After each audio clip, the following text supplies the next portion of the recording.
loh dok, bukannya saya periksa bulan lalu itu udah 7 minggu gitu. Terus, oh 7 minggu ya, dicek lah lagi. Oh ini janinnya udah gak ada, langsung kayak gitu hilangnya. Perkenalkan, saya Ayu Laksmi, sekarang saya sedang hamil di 5 bulan setengah. Dan suami saya, saya Kadek Budiawan. Saya suami dari Kadek Ayu Laksmi Dewi. Itu awalnya sih USG doang. Iya, USG doang gitu. Terus waktu itu kebetulan dokternya deket di rumah gitu. Dokternya bilang ini sih nggak apa-apa gitu. Terus bulan depannya positif. Terus langsung periksa, kebetulan normal sih, itu juga di dalam kandungan. Terus juga cuma sampainya harusnya waktu itu usia janinnya di 12 minggu, tapi di pemeriksaan 8 minggu 1 hari. Jadi dokternya awalnya normal gitu, dibilang ini normal kok, baik-baik aja tuh. Loh dok, bukannya saya periksa bulan lalu itu udah 7 minggu gitu. Terus, oh 7 minggu ya, dicek lah lagi. Oh ini janinnya udah gak ada, langsung kayak gitu hilangnya. Jadi dia memang siksaan batin banget. Kayak nggak ada jeda ya, maksudnya kayak nenangin pasien dulu, langsungnya bilang, oh ini janinnya udah nggak berkembang, udah ini kan kita juga baru nikah, ya, gimana? Jadi shock gitu. Ya ampun gitu. Cari opini lain waktu itu, jadi inisiatif sendiri beli microgas, terus berharapnya sih ini kan baik-baik saja, tapi 3 hari kemudian itu pendarahan lagi. Awalnya sih mules sampai sakit yang luar biasa, makin mules makin sakit, terus sampai udah nggak tahan di jam 3 pagi tuh langsung ke Puri Bunda Denpasar. Di sana langsung diperiksa di UGD, terus dilihat hasil USG kemarin di dokter dekat rumah itu. Jadi kita nunggu dokter dulu, terus dikasih obat untuk pereda rasa sakit, dan emang sih nggak sakit lagi, nggak begitu sakit. Tapi di jam 4 itu, saya kan nggak tahu tuh kayak gimana tuh yang namanya air ketuban gitu. Itu ketubannya udah keluar gitu.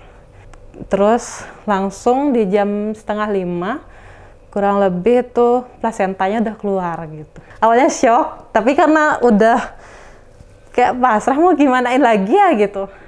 Tapi waktu itu saya nggak nangis, di UGD nggak nangis, tapi sampai di ruang bersalin baru.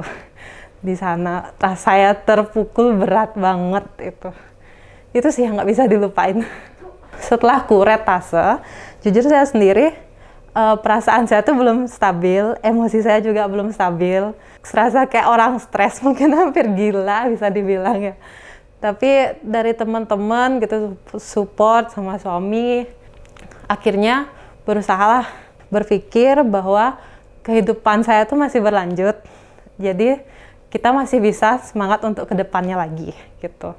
Ya, awalnya tuh pas setelah kuretase pastinya sedih ya, kerasa kayak kita tuh ditimpa beton, sakitnya tuh kayak nggak bisa kita ekspresikan gitu.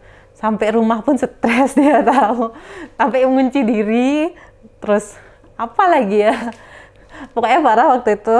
Saya tuh sampai nggak mau ketemu sama orang lain. Walaupun itu orang rumah, saya nggak mau tatap muka sama orang lain. Nangis ya kalau lihat orang lain. Lama. Sekitar 2 bulanan. Iya. Ngunci diri di kamar. Ibu mertua pun naik bawain makan, dia nggak mau ketemu. Maunya sendiri terus gitu. Pokoknya saya tuh lebih terus menyendiri. Karena kalau awal-awal sih nggak bisa tidur. Sampai ngerasa udah over stress banget gitu. Terus minggu nggak tidur. Akhirnya itu terus dikunjungin sama teman-teman tempat kerja gitu, belum selalu ditelepon, di chat gitu, bilang kamu harus semangat, kamu harus kuat gitu, kamu tuh masih muda gitu, baru juga nikah, nggak apa-apa, besok buat lagi gitu. Tapi ya perasaan, apalagi psikolog tuh kayak gimana gitu, apalagi pertama kali ngerasain kan kayak ada sesuatu dalam tubuh kita, terus itu tiba-tiba aja nggak ada sekarang, terus sudah dikeluarkan gitu. Terus suami coba juga ngajak, udah ayo liburan gitu. Tapi tetap aja menyisakan luka juga, masih aja kepikiran gitu. Susah banget move on-nya sih jujur. Waktu itu kebetulan mama saya ngasih tahu gitu. kamu jangan stuck di sini aja gitu. Kamu mau terus-terusan kayak gini, nggak ada orang yang mau terus-terusan sakit. Namanya juga kehidupan, pahit manisnya itu pasti ada gitu. Terus mulailah sebenarnya pikir, kenapa sih saya tuh sampai segininya mengunci diri, nggak mau ketemu orang ini. Terus takut gitu. Sebenarnya apa yang saya takutin gitu, muncul aja sih rasa kayak gitu. Terus akhirnya coba-cobalah. Waktu itu mertua juga nyaranin, coba aja keluar rumah gitu, kemana sesuka hati. Yang penting kamu tuh yang jelas ngerasa lebih tenang gitu. Akhirnya waktu itu teman-teman juga ngajakin keluar gitu. Mungkin nyalon juga gitu. Terus itu dah, nanti kita sharing-sharing gitu. Akhirnya dari situ saya balik lagi untuk bekerja. Kebetulan saya juga sebagai reception, ketemu banyak orang gitu. Akhirnya bisa membuka diri karena waktu itu saya ketemu orang juga susah hamilnya gitu.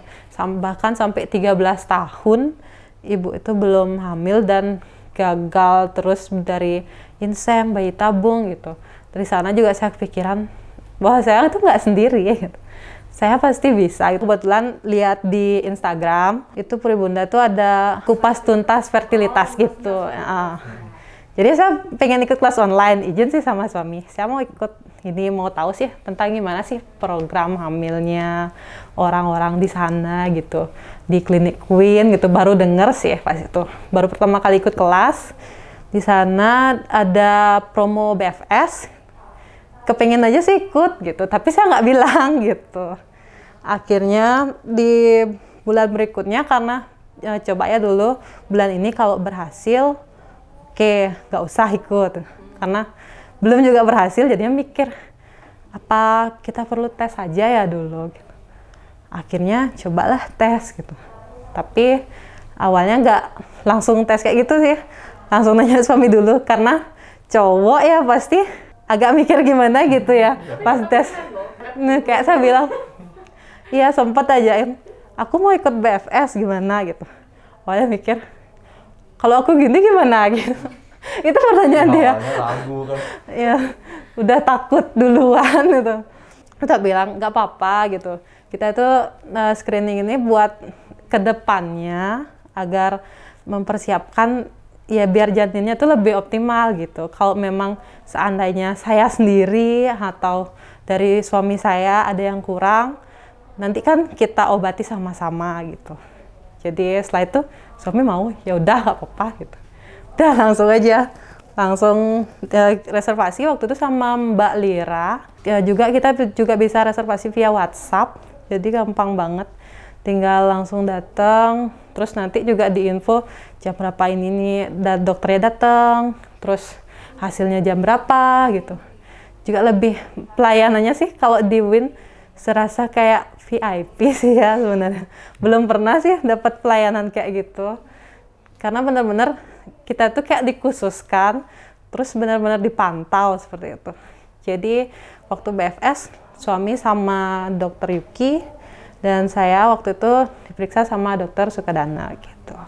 Waktu kita analisa sperma, hasilnya ada kurang baik sedikit. Tapi dokternya nggak langsung menjatuhkan pasien gitu. Nggak buat drop gitu, yang saya suka sih soalnya suami saya tuh kalau misalnya dengar apa yang langsung menyudutkan ini tuh pasti udah down langsung gitu.